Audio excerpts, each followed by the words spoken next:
Про те, як поєднані релігія та психічні розлади, просвітники говорять багато. Принаймні останні років 10 точно. Однак ця тема проблематична. Вона викликає поляризацію. Нейтральним бути неможливо. Або ти на боці науки, або релігії. І ваша ящерка не виняток. Адепт більш наукового підходу. Водночас сказати, що релігія або віра виключно погано впливає на людину, неможливо. Зважаючи на практику, коли віра на моїх очах допомагала людині, підсилювала її волю і жагу до перемоги над своїми психологічними проблемами. Питання лише в одному: чи ефективно це в реальності, а не статистична похибка, яку випадково бачив кілька разів. Розбираємось.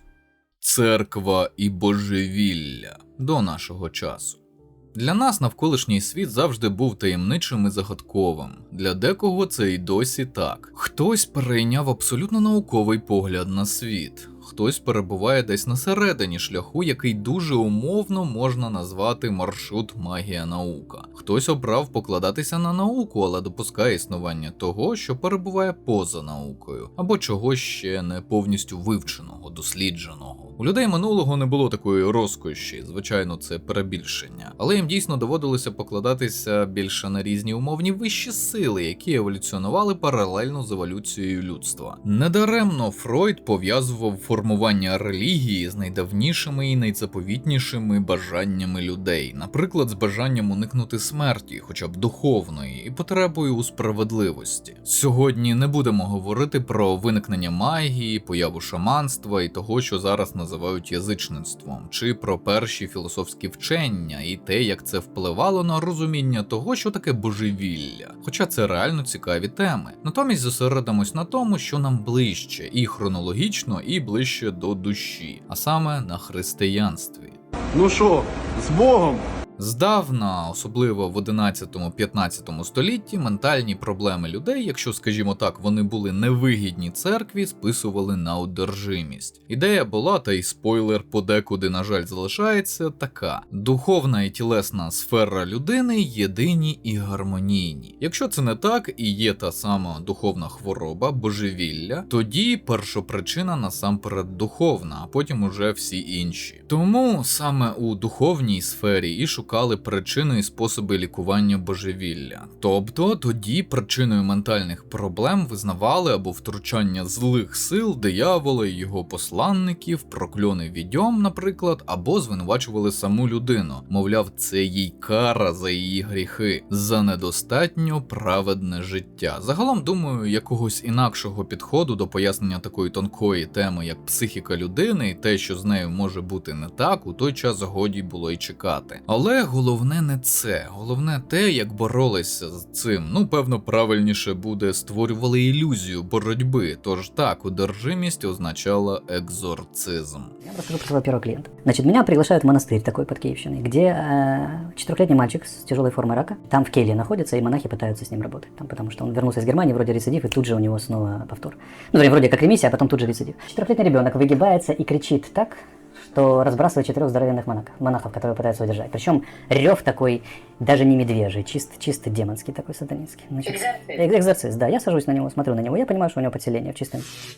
Так, той, що вигнання демонів, злих духів із людського тіла чи якоїсь території, практикується у багатьох релігійних течіях. Так, якщо вам раптом цікаво чи потрібно, екзорцизм і досі практикують. У католиків зараз є навіть спеціально сертифіковані священники. Сучасні екзорцисти навіть можуть направляти своїх потенційних клієнтів до лікарів. Але іноді це все-таки не рятує від трагедій. У деяких випадках екзорцизм також використовували і як так званий засіб діагностування. Дізнавалися, чи це одержимість, чи щось інше, наприклад, епілепсія, або перевірки взагалі, чи одержима людина. Так, такі були безпощадні часи. Екзорцизм про всяк випадок. Але було б неправильно звинувачувати у всьому лише одні релігійні вірування, бо люди, ті, хто вірить або навпаки втратили будь-яку віру в ту ж медицину, наприклад, і самі не проти вигнати з себе чи своїх близьких демонів навіть сьогодні. Бо простіше вигнати демонів, аніж знайти хорошого лікаря. І розумію, якщо йшлося б тільки про дорослих, але ні, дорослі і нині проводять своїх нібито одержимих дітей. Важко уявити, наскільки це була популярна штука до того ж інтернету і появи більш-менш адекватної психіатричної допомоги. Необхідно зазначити, що екзорцизм – це було не обов'язково про якісь силові методи впливу, обливання водою, прив'язування чи ще щось подібне насильницьке. Деякі священники практикували просто читання релігійних текстів, молитов. Але скільки людей стали жертвами не такого гуманного вигнання сутностей, ми не дізнаємось ніколи. І це одна з основних проблем – те, що священники не відповідали за свої невдалі дії під час екзорцизму. Жертв могли не записувати в облік померлих від цього самого екзорцизму. Вони могли навіть не бути записані як жертви одержимості демоном. Таким людям щастило, якщо їх ховали на кладовищах, а не в якихось ямах. І це дуже дивно, бо до певного часу саме служителі церкви були дуже наполегливі у збиранні та зберіганні знань, особливо обліку населення, народження, родинні зв'язки, смерть тощо. Служителі церкви буквально були прототипом паспортних столів і сучасних ЦНАПів. Запитання, чому ж так мало відомо про невдалий екзорцизм, стає риторичним. Ніхто не хоче визнавати свої помилки. Так само невідомо, скільки жінок, які мали психічні розлади, стали жертвами полювання на відьом, яких тоді у середні віки могли звинувачувати у всьому: неврожай, хвороби, стихійні лиха, і це дозволяла церква, борючись з єресями. Тобто переконаннями, що не збігалися з тогочасними релігійними доктринами. Притому зрозуміло, що в чаклунстві обвинувачували кого завгодно: і хворих, і умовно здорових, і тих, хто перейшов дорогу умовному єпископу. Так церковні чини хотіли затвердити свою владу. Загалом полювання на відьом зі смертельним фіналом начебто не було таким масштабним, але все-таки іноді траплялося. Ремарка. Дуже рекомендую для ознайомлення лінійку завдань про єресь із Kingdom Come Deliverance, яка показує це досить цілісно. Тільки рекомендую під час проходження пам'ятати про таку штуку, як месіанська маячня або комплекс месії, тобто переконання людини в тому, що вона спаситель, месія. Це дуже спростить вам розуміння та мотивацію єресі, яка показана в грі. Загалом усе так зване лікування психічно нездорових людей до 18 століття та й пізніше обмежувалось тим, що їх намагалися якось відмежувати від усіх інших, лікуючи їх кровотечами, промиваннями, лікувальними настоянками, які, звісно, ні від чого не лікували. Їх ізолювали в деяких монастирях, у лікарнях, які створювали з допомогою представників тих же релігійних спільнот. Але здебільшого до появи перших громадських психіатричних притулків більшістю хворих опікувалися їхні близькі й родичі. Тобто їх просто тримали вдома, інколи в жахливих умовах, наприклад, у ямах під замком. А у притулках часто разом тримали злочинців, бідних людей, бездомних і психічно хворих. Якщо ближче до нашого часу, французька революція сприяла розширенню прав хворих, більш моральному ставленню до них у країнах Європи і США. У 19 столітті, наприклад, квакери, ви можете подумати, що це старовіри, які грають в Quake.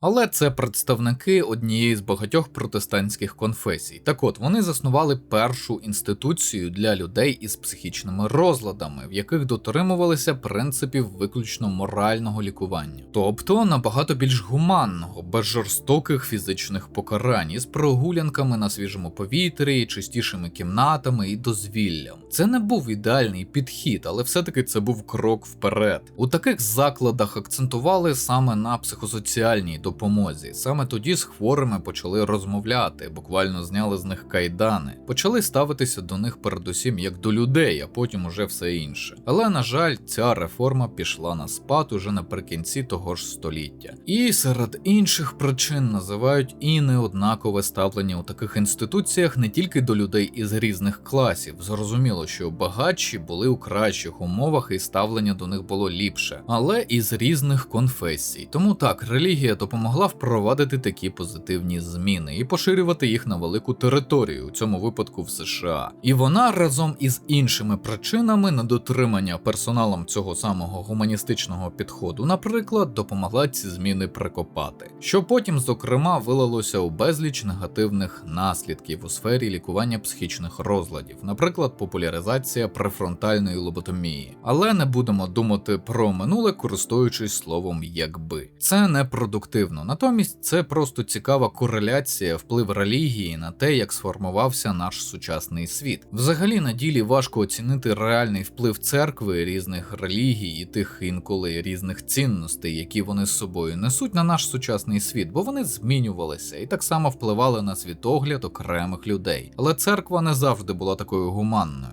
а навіть дуже навпаки. Приклад – хрестові походи проти завойовників мусульман. Був навіть дитячий хрестовий похід. Дослідники вважають, що втрати у всіх цих походах разом досягають мінімум 2 мільйони людей. І я впевнений, що серед них були люди з психічними розладами, чиї симптоми якраз спонукали їх приєднуватися до хрестових походів після проповідей священників. Та навіть і зараз, якщо все-таки говоримо про християнство, церква не завжди і не всюди свята. Після того, як у багатьох країнах релігія перестала бути такою важливою, спрощено вони стали світськими, з правом людини на свободу віросповідання, їхня релігія стала відображенням суспільства. Вона адаптується під це суспільство і нові реалії. До того ж, релігія була інструментом впливу у війнах, та й залишається ним, тільки фокус трохи змістився на ідеологічні війни. Та й це не всюди так. У релігійних країнах із більш теократичним державним управлінням усе інакше. Загалом те світле і гуманне, яке начебто несуть релігійні вчення, не скільки у самій релігії чи церкві як інституції, а у вірі. У тому, чим віра може наповнити людину, пробудити в людях щось світле,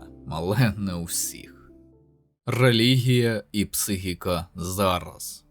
Почнемо з того, що концепція «психічний розлад, наслідок гріха чи недостатньої віри» доволі популярна і зараз. На жаль, через це багато людей, які мають такі проблеми, не тільки отримують якийсь негативний досвід у самій церкві чи від інших парафіян, вони можуть недоотримувати необхідну їм допомогу, що тільки погіршує їхній стан, бо церковні служителі не вірять чи вдають, що не вірять у такий феномен, як психічний розлад. І це характерно не тільки для України, і навіть не тільки для прихожан колишньої РПЦ, агентів якої в нас усе ніяк не можуть заборонити. Чомусь. Схожий негативний досвід за різними підрахунками має приблизно 30-40% людей із інших країн. І це тільки про людей із психічними розладами. Проблема не тільки у тому, що багато напрямків і досі розглядають психічний розлад як щось божественно-містичне, що посилає Бог як випробування чи за гріхи. Є й інші труднощі, наприклад, звинувачення в одержимості і все, що з цим пов'язане. Максимально на цьому паразитують секти. На архівному каналі багато про них розповідав. Секти часто шукають і вербують людей уже з певними проблемами, не обов'язково захворюваннями чи розладами. Достатньо бути самотнім у пошуках себе чи однодумців з сімейними негараздами, аби умовна секта звернула на тебе увагу. Закінчується все хуйово. Але повертаємось до більш звичних для нас офіційних релігійних течій. Чому хтось зараз вірить, що психічні розлади – це від гріха, чи ніби щось кармічне? Напевне, якщо прибрати всі інші причини, недостатню освіченість, те, що можна назвати сліпою вірою, головне – це потреба знайти якийсь сенс у своєму стані чи у стані свого близького. Потреба у підтримці, бажання зменшити свій тягар. Ну і не забуваємо, що психічні процеси невидимі. Ми бачимо тільки їхні прояви, результат. Мову, прояви емоцій, наприклад. Часто не бачимо взагалі, але точно знаємо, що вони відбуваються, бо це і є наша свідомість, мислення тощо. Соматичні, тобто тілесні хвороби більш зрозумілі. У них немає таємничого флеру. Їх можна побачити. У такому разі людині простіше довести, що з конкретною системою організму щось не так, ніж, наприклад, переконати в тому, що голоси, які вона чує, це галюцинації, а не розмова з божими посланниками. Здавалося б, церква має приймати всіх, хто цього бажає, особливо тих, хто знаходиться у вразливому стані. А психічні розлади, особливо їхніх гострих фазах і є цим станом. Але замість підтримки, настанови на правильний шлях можна отримати засудження.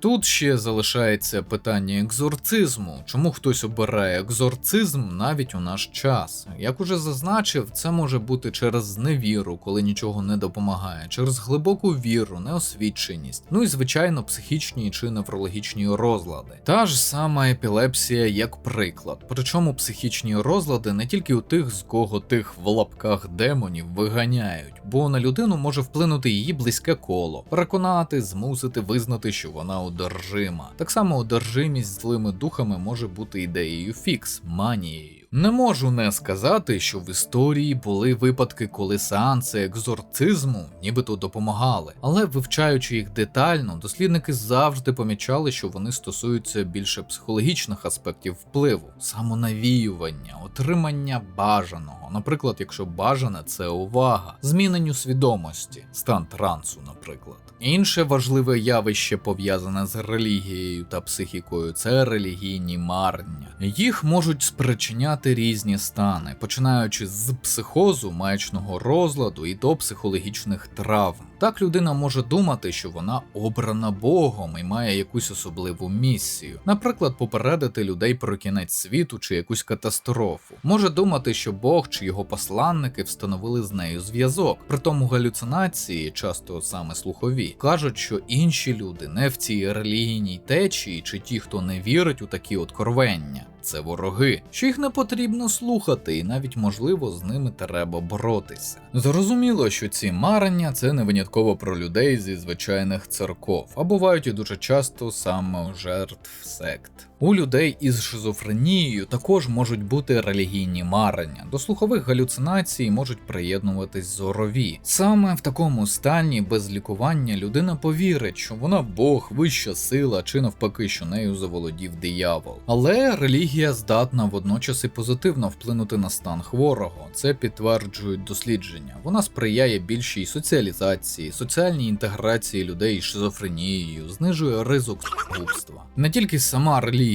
а й взагалі релігійність людей. Їм подобається знаходити сенс у вірі у вищі сили, тобто релігійність спроможна поліпшити і погіршити життя особи з подібними розладами. І направду хай це краще буде якась наша звичайна церква, аніж секта чи гуру. Головне, щоб там не заперечували необхідність лікування. Якщо говорити саме про маячіння, заковика в тому, що до певного моменту людина абсолютно нормально функціонує у більшості сфер життя. Працює, має знайомих, друзів, навчається, слідкує за собою. Тому на перший погляд не скажеш, що щось не так, поки розмова не зайде безпосередньо про релігію чи про певні установки, пов'язані з нею. І найбільш цікаве те, що такі ідеї сама церква може підтримувати. Приклад – віра деяких, добре, що не всіх, парафіян колишнього УПЦ МП у те, що війна – це благословення і водночас наша кара. Тобто їхня також, бо конкретно вони живуть в Україні. Ці наративи збігаються з так званими проповідями митрополита РПЦ Кирила, він же Владімір Гундяєв, агент КГБ у 70-х роках. Тобто це тільки сприяє маячним ідеям, навіть посилює їх, на жаль. Зразу скажу, простим запереченням чи фактами, якщо вже людина точно знає про Кирила і зв'язки цієї церкви з Росією, тут уже нічого не зробиш, не зміниш думку. Це робота для спеціаліста зі сфери психіатрії. До того ж кропітка і довга робота. Це окрема тема, але хочу зазначити, що є відсоток людей, які приходять до психіатра як до вищої сили, вважаючи, що він моментально діагностує, підбере лікування і зцілить. Навіть колись чув, що психіатр повинен швидко і якісно вилікувати, буквально зцілити, а натомість станеться жахливе, людину поставлять на облік і в неї потім будуть проблеми. Магічне мислення призводить до того, що деякі індивіди вважають психіатрів такими собі джинами, які виконують бажання, але забирають щось важливе взамін. Але психіатр – це лікар, людина, яка працює, як і будь-який інший лікар із хворобами та розладами. Не чарівник, не джин і не шайтан. людина зі знаннями і дуже обмеженими інструментами сучасної медичної науки. Також існує ще таке поняття, як релігійна травма. До слова, така травма може бути причиною віри у так зване божественне походження психічних розладів через нав'язаний релігією догматизм. Найбільше стосується саме перебування в авторитарних догматичних релігійних утвореннях, групах, часто буває після перебування у сектах. Також причиною такої травми може бути суворе релігійне виховання з контролем за всіма канонами, прописаними у тій чи іншій релігійній групі. Зазвичай такі релігійні течії групи ізольовані від решти суспільства. Наприклад, як сучасні аміші в Канаді і США. Вони непохитно дотримуються святого письма і взагалі ведуть так званий традиційний спосіб життя. І коли з різних причин люди залишають такі громади, чи якщо навіть говорити про тих, хто просто виріс у надзвичайно релігійних сім'ях і потім відмовився від цієї релігії, вони стикаються із проблемами. Перша проблема – це втрата зв'язків зі своїми колись близькими людьми, родиною. Навіть якщо такою і була мета – розірвати взаємини і вийти з релігійної практики, будувати нові зв'язки після такого досвіду буває дуже складно. З цього витікає ще одна проблема – ізоляція. Відгородження від суспільства його культури, різного масштабу. Те, що тепер уже ніхто не каже, як жити і що робити, як в авторитарних релігійних об'єднаннях. Немає догматизму. Також впливає на психіку людини, яка звикла більше підкорятися, ніж проявляти ініціативу. Оскільки це травма, будуть й інші її симптоми – панічні атаки, дисоціація, флешбеки. Найбільш важкі випадки пов'язані з обмеженням в доступі до інформації, освіти загалом і медичної допомоги. Від цього найбільше страждають саме діти батьків, які перебувають у таких об'єднаннях. По суті, вони виростають і живуть в іншому світі зі своїми правилами, і зустріч із реальністю може їх не пожаліти. Акцентую на тому, що кажу саме про авторитарні церкви та або батьків, які, назвемо це так, занадто релігійні. Наприклад, змушують дитину дотримуватись посту так само, як і вони, не забезпечують їй нормальне харчування, настільки індоктринують дитину, що вона всього боїться, не може самостійно щось вирішувати, бо раптом це гріх. Тощо. Таких випадків небагато, але вони є. Взагалі маю для вас приклад того, як віра може впливати на світогляд, спричиняючи когнітивні упередження, ось на екрані. Тобто хрестоносці не йшли в походи, щоб розбагатіти, але деякі все-таки розбагатіли. Хрестоносці не вчиняли злочини проти мирного населення, але все-таки вчиняли, ви зрозуміли. Це також цікава тема, але не на сьогодні. Військові капелани – альтернатива психології.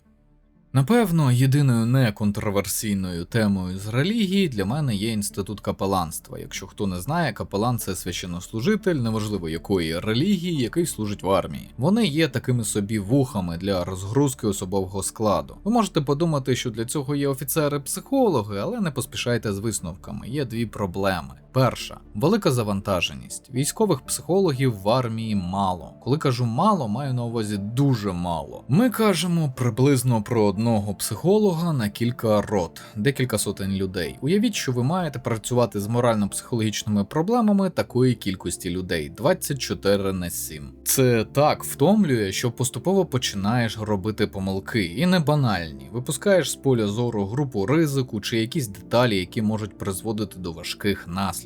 Додайте сюди те, що історично офіцерів-психологів використовували як друкарську машинку службових розслідувань, а це зі свого боку знищення репутації особи, до якої звертаються з проблемами інші військові. А от він зняв премію Століка за наказом командира. Як мені йому довіряти свої проблеми? А може він використає мої слова проти мене, коли йому накажуть? Ну і чудова реформа військово-психологічного напрямку ЗСУ під час війни, яка по суті змінює офіцерів-психологів як клас в армії. Нагадую, раніше казав, фундаментальні реформи в армії під час війни приречені на погіршення ситуації. ВСП приготуйтеся. Там вас якраз реформують у військову поліцію.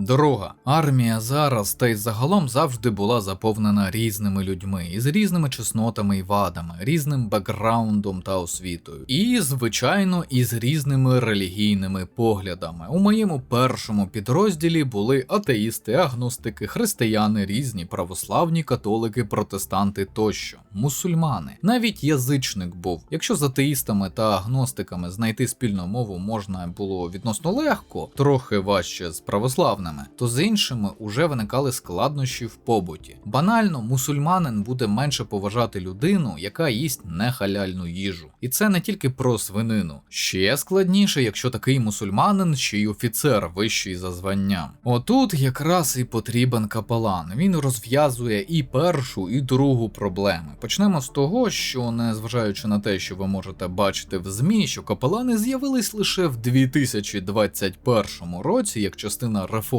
армії, фактично це брехня. Капелани в формі приїжджали на позиції в зоні АТО ще з 2015 року. У великих підрозділах капелани поступово ставали постійними консультантами, а там, де командири військових частин були більш прошарені, капеланам вибивали посади у штаті задовго до 21-го року. Великий плюс капелану не потрібне звання для того, аби отримати авторитет у підлеглих. Звісно, він не воює, але для особового складу достатньо побачити священика кілька разів на позиціях близьких до ЛБЗ, щоб почати поважати його. Священник не займається службовими розслідуваннями, тобто неформально, на думку звичайного солдата, неупереджений командній ієрархії. І, звісно, будь-який капелан ближче до віруючої людини, незалежно від конфесії, ніж атеїст чи агностик, офіцер, психолог. Бо віра в очах більшості військовослужбовців – це не щось, що роз'єднує, а навпаки, об'єднує побратимів ще більше. Тобто, наприклад, католик, ймовірніше, піде обговорювати свої проблеми з капеланом, ніж, наприклад, зі мною. І для мене це не проблема, а навпаки великий плюс. Бо нівелює складний кейс морально-психологічного напрямку і дає особі вибір між, грубо кажучи, консультантами. Для консервативної армії це величезний крок вперед. Звичайно, треба сказати, що не зустрічав капеланів, які якось стосуються УПЦ МП.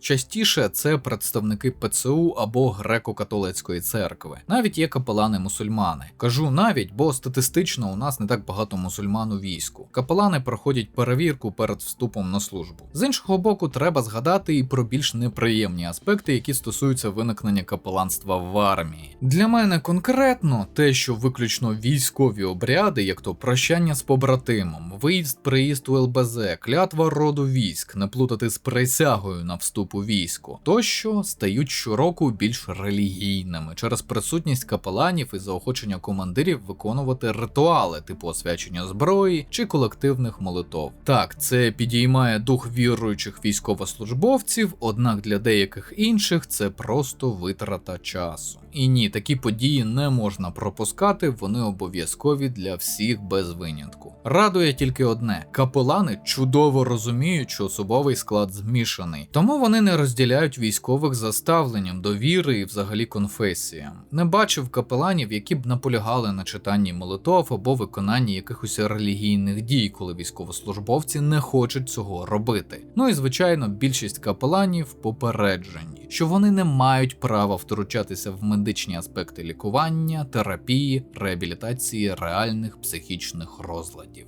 Висновки.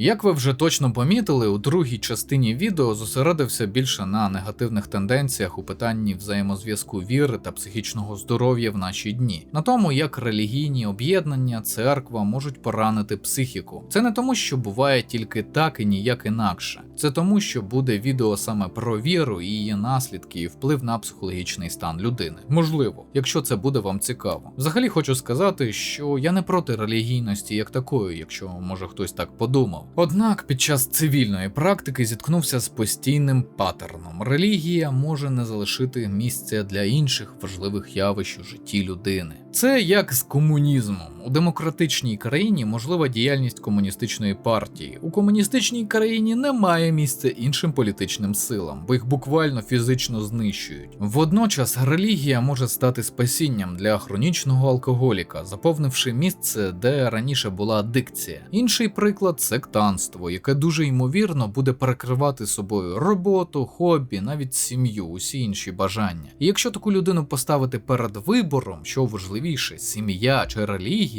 тут, як то кажуть, будуть проблеми. Ну і звісно, я проти ідеї перекладання своїх обов'язків і бажань на плечі якихось божественних сил. Мовляв, от карма, Бог їх зараз покарає. Проти того, що деякі релігійні утворення вимагають у людей кошти, майно і замилюють їм очі, розказуючи, що хвороба – це через гріхи, тому лікуватись не треба. Можна сказати, що я проти ось такого чисто людського чинника в релігії, а без нього релігія втрачає сенс, бо вона оригінально була посередником між людьми і вищими силами, де посередник така ж людина, яка має недоліки і вади.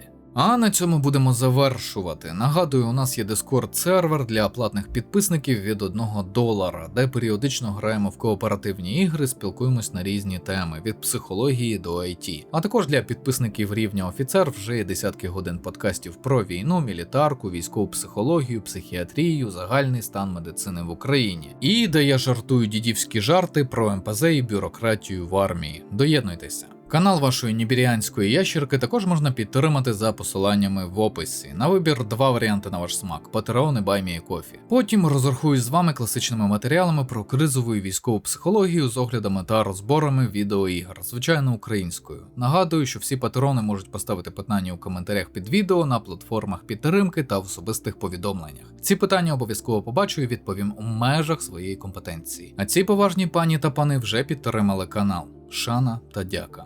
Підтримуйте україномовний YouTube.